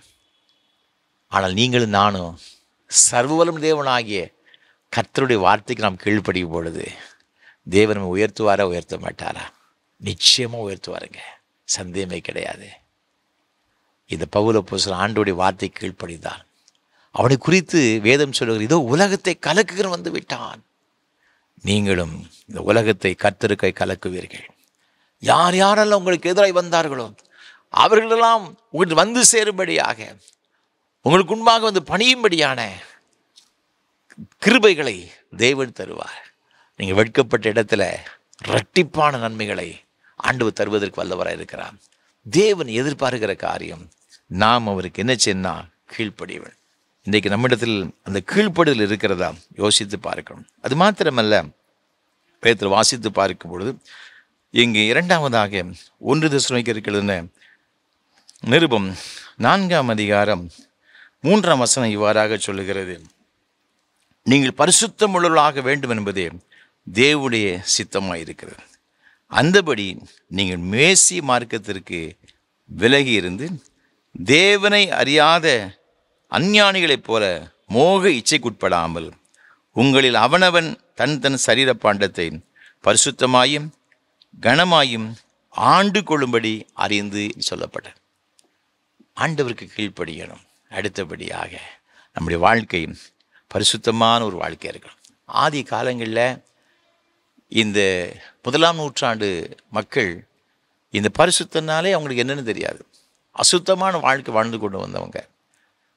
கிறிஸ்தவர்கள் கூட அப்படிப்பட்ட ஒரு வாழ்க்கை வாழ்ந்திருக்கிறாங்க. 1 கொரிந்தியர் நிருபம் 5ஆம் அதிகாரத்தில் நீங்கள் முதல் 2 வசனத்தை வாசித்து பார்க்கும் பொழுது, உங்களுக்குள்ளே விபச்சாரம் உண்டென்று பிரசித்தமாய் சொல்லப்படுகிறதே, ஒருவன் தன் தகப்பனுடைய மனைவியை வைத்து கொண்டிருக்கிறானே, அது அஞ்ஞானிகளுக்குள்ளும் சொல்லப்படாத விபச்சாரமாய் இருக்கிறது. இப்படிப்பட்ட காரியம் செய்தவனை நீங்கள் உங்களை விட்டு நீக்காமலும் துக்கப்படாமலும் இருமாப்படைந்திருக்கிறீர்கள். விபச்சாரம் ரொம்ப சர்வசாதாரணமாக சபைக்குள்ள இருந்திருக்குது. தகப்பனுடைய மனைவி வைத்திருக்கிறாங்க. பழைய ஏற்பாட்டில் லேவியரும் 18ஆம் அதிகாரம் 8ஆம் வசனம், உபாகம் 22-30 ஆகிய வசனம் சொல்லப்பட்டிருக்கிறது. தகப்பனுடைய மனைவியோடு விபச்சாரம் பண்ணாதிருப்பாயாக. தகப்பனுடைய மனைவி என்று சொன்னால் அவனுடைய மறுமனைவியாட்டிலாம் இருப்பாங்க. அதோடு விபச்சாரம் பண்ணாத. அப்போ இந்த சபையில் அப்படிப்பட்ட ஒரு அருவருப்பான காரியம் இருக்கிறது.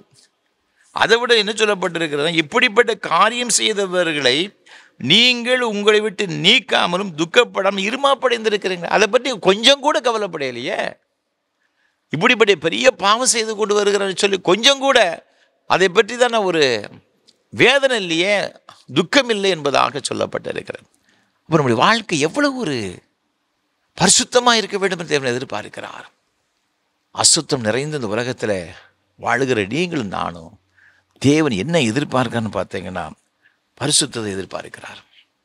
ஆண்டவர் சொன்னார், பழைய ஏற்பாட்டில் விபச்சாரம் செய்யாதிருப்பாய்ன்னு சொன்னார். அப்போ சரீர பிரகாரமான பாவத்தை அங்கே சொல்லப்பட்டிருக்கிறது. ஆனால் புதிய ஏற்பாட்டில் ஆண்டவர் என்ன சொன்னார் பார்த்தீங்கன்னா, மத்திய 5ஆம் அதிகாரம் 23ஆம் வசனத்தில், ஒரு ஸ்திரீயை நீங்கள் இச்சையோடு பார்த்தாலே உபச்சாரம் பண்ணி ஆயிற்று. 2 பேரும் சரீரப்பிரகாரமாக செய்தால் மாத்திரம் பாவம் கிடையாது, உபச்சாரம் கிடையாது. உன் கண்களில் நீ இச்சையோடு பார்த்தா என்று சொன்னால் அதுவே பாவம். அப்போ எந்த அளவுக்கு அந்த கற்பனை ரொம்ப சென்சிட்டிவ் ஆகிட்டார் பாருங்க. இன்றைக்கு நம்முடைய வாழ்க்கை எப்படி இருக்கிறது? அப்போ நம்ம எந்த அளவுக்கு பரிசுத்தமாக இருக்கணும். சில பேர் சரீரப்பிரகாரமாக பாவம் செய்ய மாட்டாங்க, ஆனால் சிந்தனையில் இப்படிப்பட்ட அசுத்தமான காரியங்கள் இருக்கும். அது கூட இருக்கக்கூடாது. அப்போ நம்ம தேவன் எவ்வளோ பரிசுத்த வைராக்கியம் பாராட்டுகிறாங்க.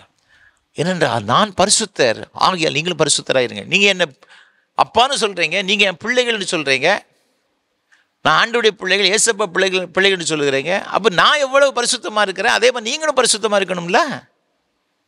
தேவன் அதை தான் எதிர்பார்க்கிறாரு.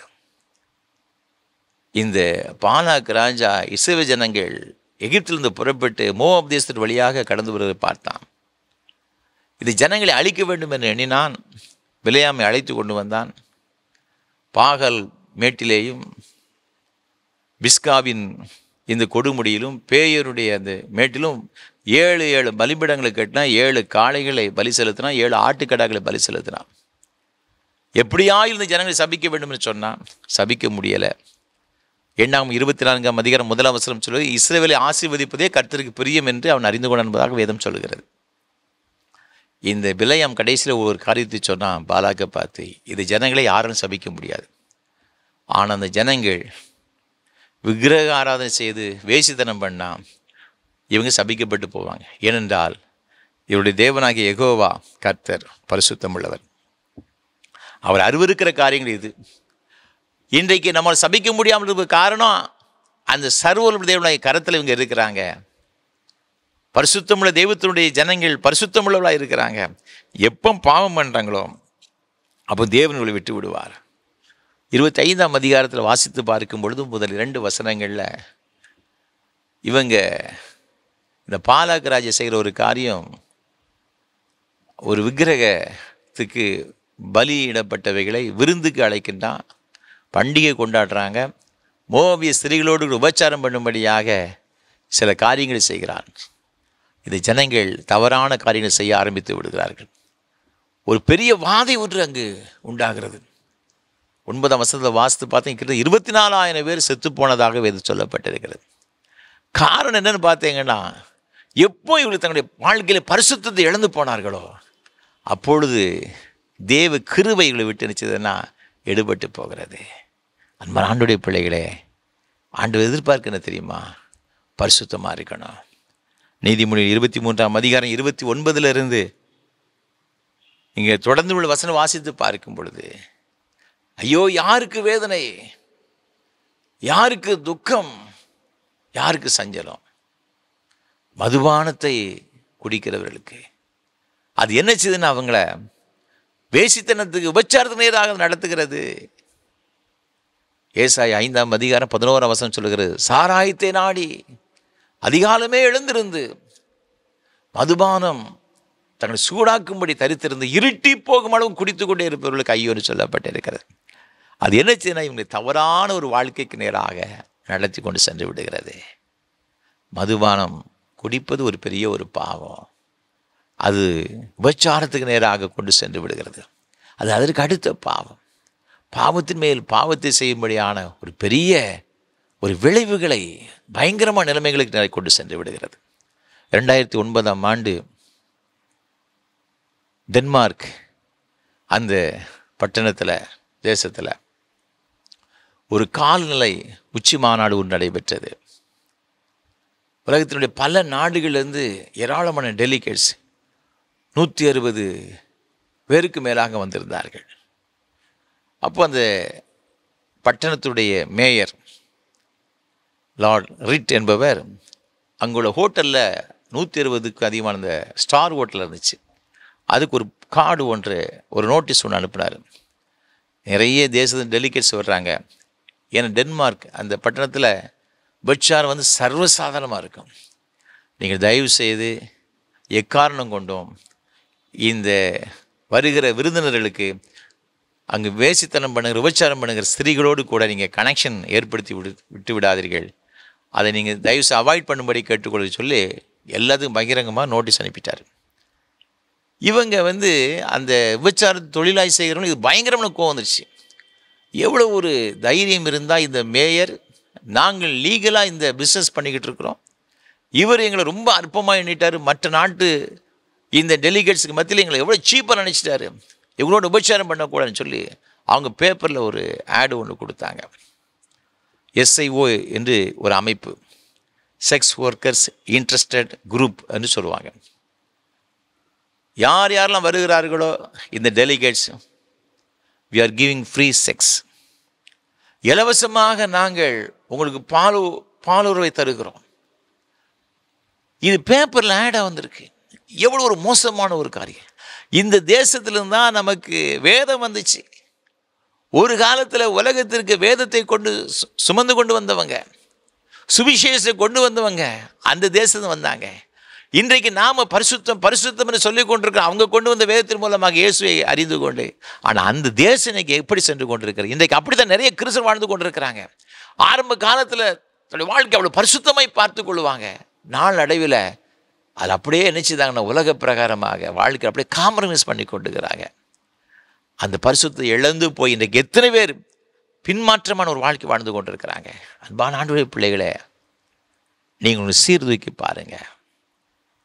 தேவன் அருவருக்கின்ற இந்த பாவமான காரியங்களை விட்டு நம்ம மீண்டு வருவோம். தேவன் அருவருக்கிற அது எந்த ஒரு காரியமாக இருந்தாலும் சரி, வேறு எந்த ஒரு காரியமாக இருந்தாலும் கர்த்தருக்கு பிரியமில்லை எல்லா காரியத்தை விட்டு நாம் எழும்பி வர வேண்டும். நாம் பரிசுத்தமாக இருக்க வேண்டும் என்பது தேவ சித்தமாக இருக்கு. அது மாத்திரமல்ல, ஒரு வசனம் சொல்லுகிறது, நீங்கள் 1 Thessalonians 5:18 எல்லாவற்றிலுக்கும் என்ன செய்யணும்? ஆண்டவருக்கு ஸ்தோத்திரம் பண்ண வேண்டும். இங்கே வேதம் மிக அழகாக சொல்லுகிறது, அப்படி செய்வதே கிறிஸ்து இயேசுவுக்குள் உங்களை குறித்து தேவனுடைய சித்தமாயிருக்கிறது. நம்ம எல்லா காரியத்திலையும் ஆண்டவருக்கு நன்றி செலுத்தும். ஒவ்வொரு நாளும் இவ்வளோ ஆச்சரியமாக பாதுகாத்து வருகிறார், வழிநடத்தி கொண்டு வருகிறார். நமக்கு அந்த கிராட்டிடியூட் இருக்கணுங்க. தேவன் தான் என்னை போஷித்து கொண்டு வருகிறார். சங்கீதக்காரன் சொல்லுகிறான், கர்த்தரைய காலத்தில் நான் ஸ்தோத்தரிப்பேன், அவர் துதிய போது என் வாயில் இருக்கும். அந்த ஒரு அனுபவம், அதனால தான் ஆடு மேய்ச்சிக்கிறது அவனை அரசனாய் ஆண்டவர் உயர்த்துகிறதை பார்க்கிறோம். நன்றி உள்ள ஒரு இருதயம் நமக்கு இருக்கணுங்க. இஸ்ரேல் மக்கள் கானான் தேசத்துக்கு போக முடியாமல் இருந்த காரணம் என்ன தெரியுமா? ஆண்டவர் ரொம்ப வேதனைப்பட்டு சொல்கிறார், ரொம்ப வேதனைப்பட்டு. 8ஆம் புத்தகம் 14 வாசித்து பார்க்கும் பொழுது 22, 23 ஆகிய வசனம் 10 முறை பரீட்சை பார்த்து விட்டாங்க. என்ன ஒருத்தன் கூட பல இவன் கானான் தேசம் போக போகிறதில்ல. எதுக்கெடுத்தாலும் முறுமுறுப்பு. எகிப்தில் எவ்வளோ ஒரு அற்புதம்! 10 வாதைகள் எகிப்தில் வந்துச்சு. ஒரு வாதை கூட இந்த ஜனங்களை சேதப்படுத்தலைங்க. செங்கடல் 2ஆய் பிரித்தார், வானத்தின் அப்பத்தினால் திருப்தி ஆக்கினார், கண்மலையை பிளந்து தண்ணீரை கொடுத்தார், எத்தனையோ அற்புதம் செய்தார்.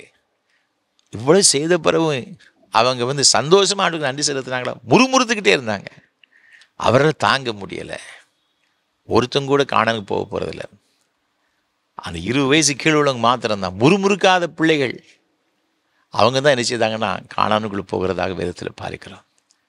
தேவன் என்ன எதிர்பார்க்க தெரியுமா? நன்றி உள்ள இருதயம். எப்போது ஆண்டவருக்கு நன்றி உடையவர்களாக இருங்கள். அது தேவ சித்தமாக இருக்கிறது. நாம் தேவ சித்தத்தை நிறைவேற்றுவோம். ஆண்டவருடைய ஆசீர்வாதங்களை நிச்சயமாக நாம் பெற்றுக்கொள்ள சந்தேகம் கிடையாது. ஈசாக்குடைய வாழ்க்கையில் தேவ சித்தத்தை நிறைவேற்றணும்னா இருந்தான். போராட்டம் வந்துச்சு, பிரச்சனை வந்துச்சு.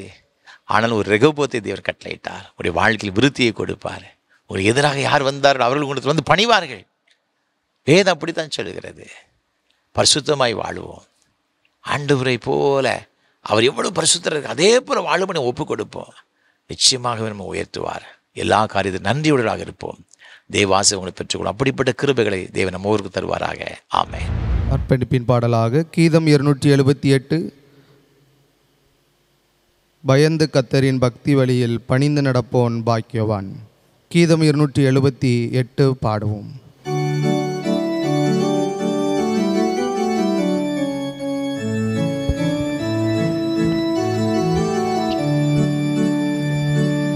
பயந்து கர்த்தரின் பக்தி வழியில் பணிந்து நடப்போன் பாக்கியவான்.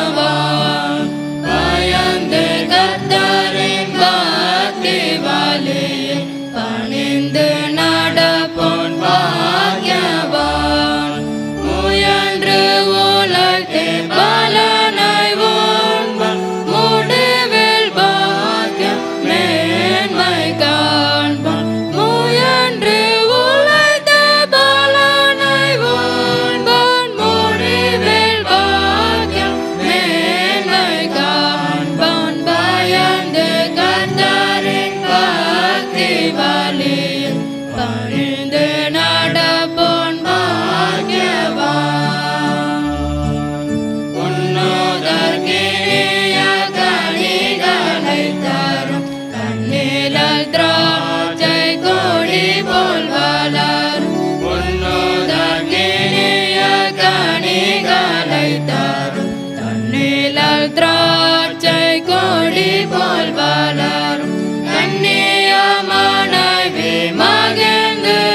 ஜெபம் செய்வோம். கிருபை நிறைந்த ஆண்டவரே, இந்த நல்ல ஆசீர்வாதமான வேலைக்காக ஸ்தோத்திரம். நாங்கள் பரிசுத்தம் உள்ளவர்களாக இருக்க வேண்டும் என்பது உம்முடைய சித்தமாக இருக்கிறது என்று உம்முடைய வேத வசனத்தின் மூலமாக நாங்கள் பார்த்தோம். பரிசுத்தமாக நாங்கள் வாழ வேண்டும்.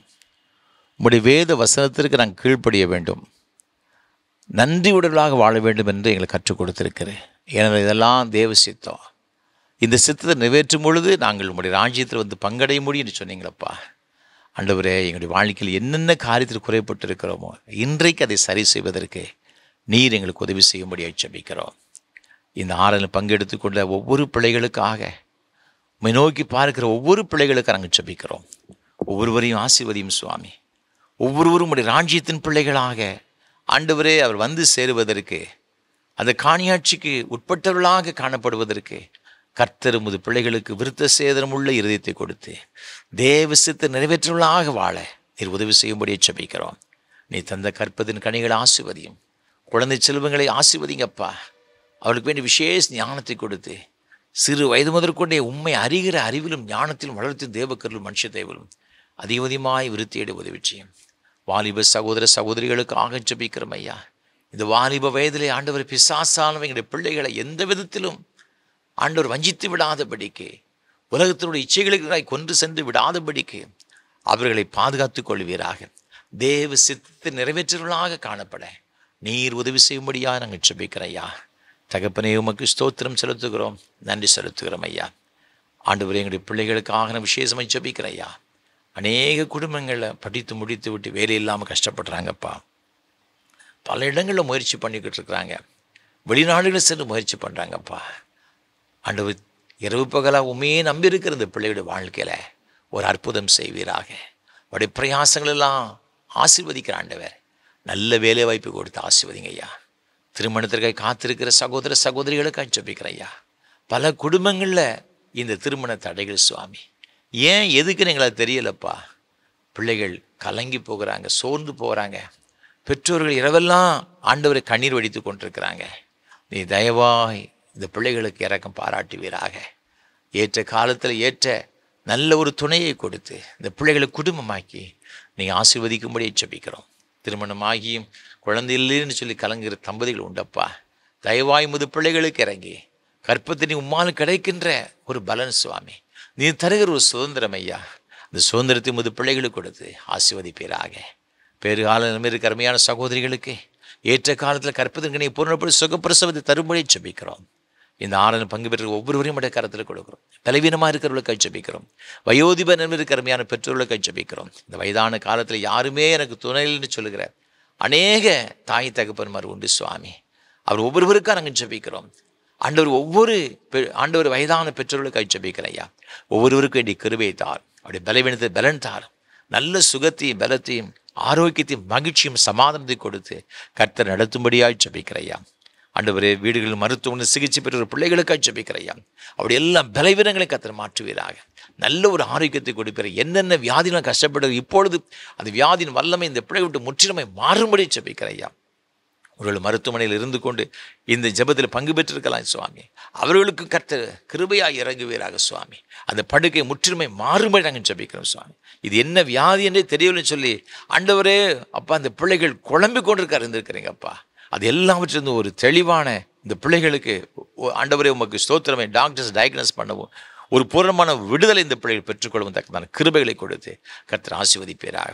ஒவ்வொரு குடும்பத்தையும் உடைய கரத்தில் கொடுக்க அநேக குடும்பங்களில் பிரச்சனைகள் போராட்டங்கள் சுவாமி, தேவ சித்து நிறைவேற்றாதபடினால பல குடும்பங்கள் பிரிந்து போன ஒரு நிலைமைப்பா. ஏன் எதுக்குன்னே தெரியலப்பா. ஆண்டவரே, கணவன் மனைவிக்குள்ளே இருக்கிற கசப்புகள், பிரிவினைகள், பிரச்சனைகள் எல்லாம் இயேசுவின் நாமத்தில் மாறட்டும் நாங்கள் ஜெபிக்கிறோம் ஐயா. ஆண்டவரே, சமுதாயத்தில் இந்த காரியங்களை வெளியே சொல்ல முடியல சுவாமி. அப்படிப்பட்டதான ஒரு நிலைமை சுவாமி. சாதாரண குடும்பத்திலிருந்து ஆண்டவர் நல்ல ஒரு படித்த குடும்பங்கள் வரை இந்த பிரச்சனைகள் காணப்படுகிறதப்பா. இந்த பிரச்சனையெல்லாம் கர்த்தர் மாற்றுகிறாங்க. தேவன் இணைத்த இந்த குடும்பங்களை எந்த ஒரு மனுஷிக வல்லமையோ பிசாசின் வல்லமை பிரிக்கவே கூடாதப்பா. ஆண்டவரே, உங்களுடைய சமூகத்தில் இந்த பிள்ளைகளுக்காக விசேஷமாக ஜெபிக்கிறோம் ஐயா. நாங்கள் இணைந்து ஜெபிக்கிறோம். கர்த்தர் ஒரு அற்புதத்தை செய்யும்படி ஜெபிக்கிறோம் ஐயா. அந்த சங்கிலிகள் முறிக்கப்பட்டு போவதாக இயேசு கிறிஸ்துவின் நாமத்தினால குடும்பங்கள் ஒன்று சேரட்டும் ஐயா. பிள்ளைகளெல்லாம் ரட்சிக்கப்பட்டு குடும்பத்தில் ஆண்டவரே ஒரு யோசுவாவின் குடும்பத்தில் குடும்பமாய் சேவிக்கிற ஒரு குடும்பமாய் இருக்க, அந்த மகிழ்ச்சியான ஒரு குடும்பமாய் இருக்க கிருபை தரும்படி ஜெபிக்கிறேன் ஐயா. நீங்கள் அவ்வாறு செய்கிற தயவுக்காய் ஸ்தோத்திரம். இன்னுமாக என்னென்ன தேவைகளோடு கூட இருக்கிற ஒவ்வொரு தேவைகளுக்காக ஜெபிக்கிறேன் ஐயா. ஆண்டவர் எல்லா தேவையும் கருத்தை சந்தித்து ஆசீர்வதிப்பீராக. ஒரு பிள்ளைகளுடைய வருமானங்களில் விசேஷமான ஆசீர்வாதங்கள் தருவீராக.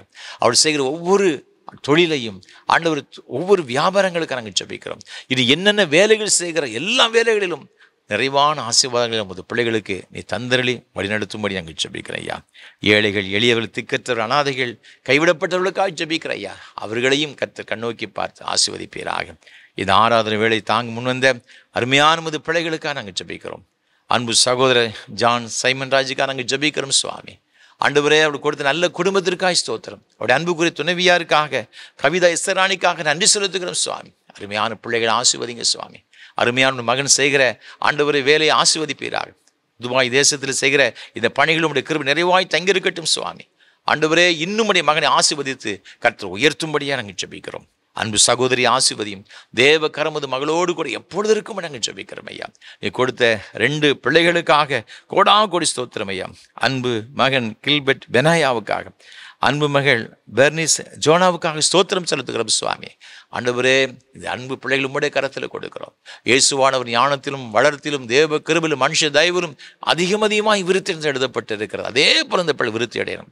வருங்காலத்து நட்சத்திரங்களைப் போல பிரகாசிக்கணும் சுவாமி. தேவக்கர் அந்த பிள்ளைகளோடு கூட இந்த ஆண்டு வழிநடத்தும்படி நாங்கள் ஜெபிக்கிறோம். ஒரு குறைவில்லாதபடி காத்துக்கொள்ளுங்கப்பா. ஒரு குறைவில்லாதபடி காத்துக்கொள்ளுங்க. என்னுடைய பிள்ளைகளெல்லாம் உம்மை நேசிக்கிற பிள்ளைகளாக, ஜீவகாலமெல்லாம் ஆண்டவரே உமக்கென்று அர்ப்பணித்த பிள்ளைகளாக எப்பொழுது இருக்க கிருபைதார். தேவ பிரசந்த பிள்ளைகளை மூடிக்கொள்ளட்டும் ஐயா. இன்னும் இந்த ஊழியத்தை பல வகையில தாங்குகிற பிள்ளைகளுக்காக, இது ஜெபத்தில் தாங்குகிற ஒவ்வொரு பிள்ளைகளுக்காக ஸ்தோத்திரம். ஒவ்வொருவரையும் நீர் ஆசீர்வதி. கிருபை உமது பிள்ளைகளோடு கொண்டிருக்கட்டும். மகிமை உமக்கு சொல்வதை ஏற்றுக்கொள்ளும். ஆண்டவர் இயேசு கிறிஸ்துவின் மூலமாக ஜெபிக்கிறோம் பரிசுத்த பிதாவே, ஆமென்.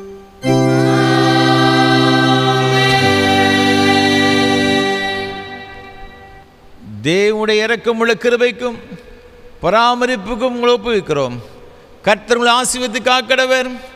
கர்த்தர் தம்முடைய முகத்தை உங்கள் மேல் பிரகாசிக்க பண்ணி உங்கள் மேல் கிருபை இருக்க கடவர். கர்த்தர் தம்முடைய முகத்தை உங்கள் மேல் பிரசன்னமாக்கி இப்பொழுதும் எப்பொழுதும் உங்களுக்கு சமாதான சந்தோஷம் நீடிய சுக வாழ்வு கட்டளையிட கடவர்.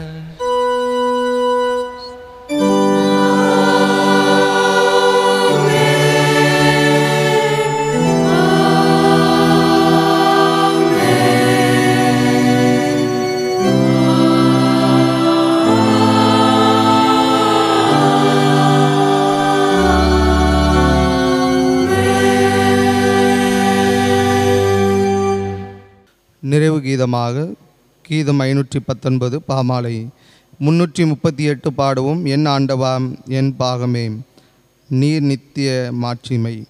கீதம் 519 பாமாலை 338 பாடுவோம்.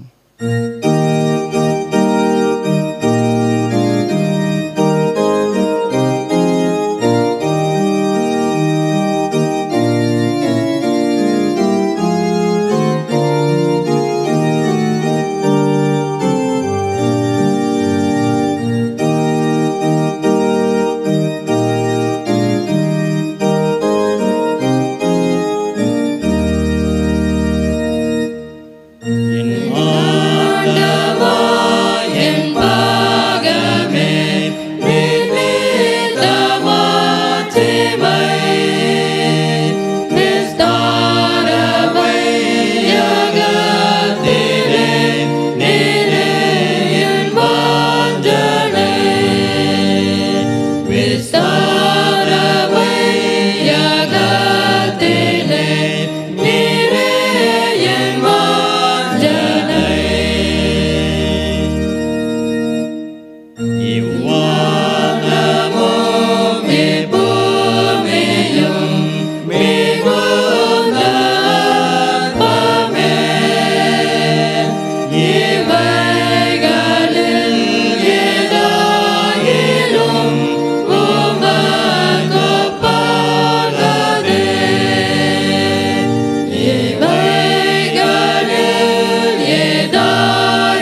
கிருபை நிறைந்த ஆண்டவரே, இந்த மகிமையான ஆராதனைக்காக நன்றி செலுத்துகிறோம், ஸ்தோத்திரம் செலுத்துகிறோம். பரலோகத்தின் தேவன் எங்கள் மத்தியிலே எழுந்தருளி உம்முடைய பிரசனத்தினால் நிறைத்து உமது பிள்ளைகள் ஒவ்வொருவரையும் ஆசீர்வதித்தீரே. கோடா கோடி ஸ்தோத்திரம் அப்பா. என்னென்ன தேவைகளோடு எதிர்பார்ப்புகளோடு உம்முடைய சமூகத்தில் வந்திருந்தார்களோ ஒன்று கூட குறைவில்லாமல் எல்லாவற்றையும் நிறைவாக நீர் ஆசீர்வதித்தீரே. அதற்காக நன்றி செலுத்துகின்றோம். தொடர்ந்து ஜீவகாலமெல்லாம் உமது பிள்ளைகள் ஒவ்வொருடைய கரங்களையும் பிடித்து நடத்துவீராக. ஆசீர்வதியும். ஆண்டவர் இயேசு கிறிஸ்துவின் பரிசுத்த நாமத்தில் ஜெபிக்கிறோம் தூய பிதாவே, ஆமென். கர்த்தங்களோடு இருப்பாராக, அவர் தாவோடு இருப்பாராக. தேவ சமாதானத்தோடு சென்று வாருங்கள். கர்த்தருடைய நாமத்தினாலே ஆமென்.